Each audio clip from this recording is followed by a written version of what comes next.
very clearly me as a shadow. Yeah. Kind of looks like a little mushroom. You make a little shadow puppet.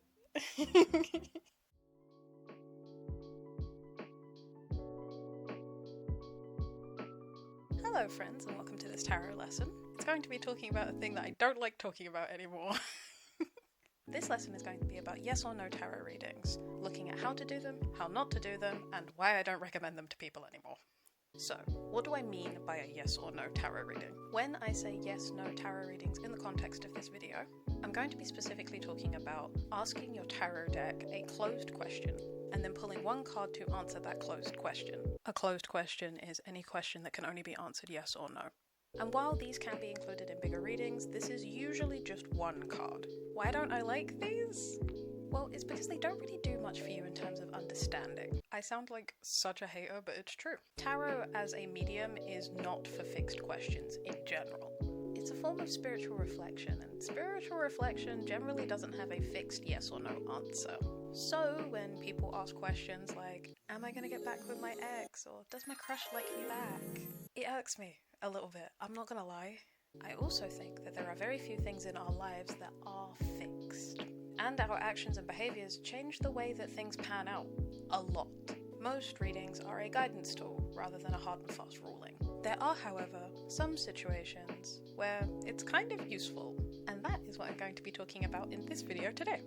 But first, how do you do a yes or no reading? That is surprisingly simple. You set up your reading as you usually would, whatever you do to cleanse, clear, and ready yourself for the reading ahead. If you don't have a set routine for this, I do have a YouTube video and multiple posts on Patreon at this point that you can refer to if you are interested. When you are set up, you will shuffle your cards and ask a closed question. Pick something easy, like, am I on the right path? Or does my crush like me back? And pull one card, or allow the cards to jump out of the deck as I do. It's very fun. This card is going to act as your yes or no. Now it's just a case of interpreting that card as a yes or a no. There isn't an exact science to this, because, as I mentioned in the previous section, very few things have a fixed yes or no answer. But also, the cards are going to be contextual to the question that you asked. For instance, if you ask about your love life and you get, I don't know, the Five of Swords, that's a big no. But if the Five of Swords is the answer to you walking away from something, big yes. You have two choices when it comes to interpreting yes or no card readings. You can either have a fixed yes or no assigned to each card, or you can interpret the card for its exact meaning and give it a yes or no answer based on that meaning. Remember that not every card will be a yes or a no either. Some, in their very nature, are just maybe cards. Here is a list of maybe cards that are very common.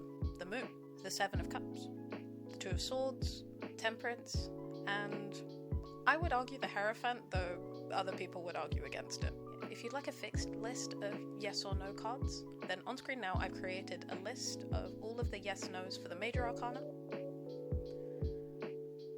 Wands, Swords, Cups, and Pentacles. I will also link this as a cheat sheet that you can download off of my Patreon. Now let's answer some frequently asked questions that I get about this style of reading. Do I read reversals? While you can do that, I wouldn't necessarily recommend it. I personally think it just kind of complicates things. If you're going to do a simple reading, read it as simply as possible. Can I pull again if I get a maybe? You can do whatever you want, but I don't think that you should. Much in the way that you shouldn't pull more cards than necessary in any reading that you do, more than one card in a single card reading should only be used for when you are very, very confused. Pulling more cards generally just muddles the message that you needed to receive in the first place. What if I get two cards and I only pulled one? Now this is where it gets interesting. Two cards for a yes or no reading acts as a yes if or a no if, where the outcome is determined by a particular line of action. For instance, let's say you ask about the trajectory of your love life. I know I'm using this as an example a lot, but I figure we should stick with this analogy. If for this love life reading you get cards like the Two of Cups and then the Seven of Pentacles, this would represent that, yes, your love life will thrive if you are willing to nurture your relationships instead of just sitting back and expecting them to go well. The second card in this situation will give you the conditions that are required to meet the answer in the first card. Now, let's talk about the best use that I've seen for yes or no readings in your greater tarot practice. This is basically just using them as clarifying cards in your larger readings. So, as many of you are aware, most readings are created on a timeline of sorts. Generally, past, present, and future. Most 3-card readings are set up like this, the Celtic Cross reading is set up like this, and, well, most basic readings are structured in this way. Unfortunately, these timeframes are very vague and don't give you a sense of scale. You also sometimes don't really understand the intention behind someone's actions, but using a yes or no reading, you can clarify more about timescale, about intention, and this makes things a little bit easier to understand. This is what I do in a lot of client readings where I'm looking for a clearer picture on what's going on in their situation. For example, I've done a couple of readings where someone in my client's life is acting suspiciously and they want to get to the bottom of why they're acting that way and what the outcome of those actions will be. Here's a reading that I've done before where the main cards were the 2 of Cups, the reversed 6 of Pentacles, and the reversed 7 of Swords, suggesting that the person was very much being malicious in their actions, specifically because they were jealous of a relationship that my client had. I wanted to clarify if that person was being malicious deliberately. So I asked the cards, is this person being deliberately mean to my client? And I got the 8 of Swords, which in this case was a yes, and it's specifically based around insecurity.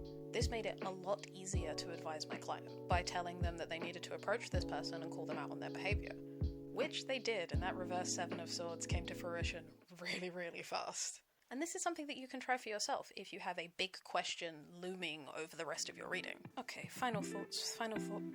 While I don't recommend doing singular yes or no readings in a general sense, I do think you can use them as a supplementary tool for larger readings throughout the rest of your practice. And I encourage you to start using them in this context in your own practice and see how it affects your interpretations and general outlook. It can definitely change the way that you look at certain things, and occasionally calls you out on your own bias, which I have been called out so often on my own bias. I hope this video could help you on your tarot reading journey. Please feel free to leave me a message or a comment on any platform that suits you, to be honest. I'm at Charming Moonco on all of them at this point. If you would like a personal one-to-one reading with me, then you can hit me up here, here, and here, and I hope to see you again soon. But until then, stay blessed, my friend.